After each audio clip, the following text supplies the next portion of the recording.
Welcome, here I've got VIVO Y20s and I'm gonna show you how to turn on and off the camera grid lines at this device. So at first we have to tap on the camera button here to open it, and for now we are in the standard photo mode. From here let's go to the right corner to this button. When we pick this we can open the advanced camera settings, and here we have the framing lines option, so these are the grid lines at this device. By using this button we can easily turn them on, and by just another tap we can turn them off. So for now let me keep this turned on. Let's go back to the camera to see the grid lines.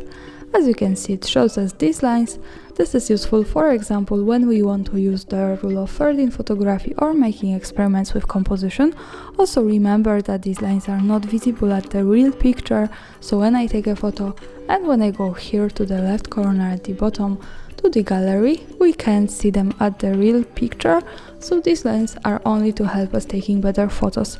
And of course, when you don't need this, you can easily go back to the settings in the right corner and use this button to turn them off. So for now, as you can see in the camera preview, the grid lines have gone. And that's all. Thanks for watching, subscribe our channel and leave the thumbs up.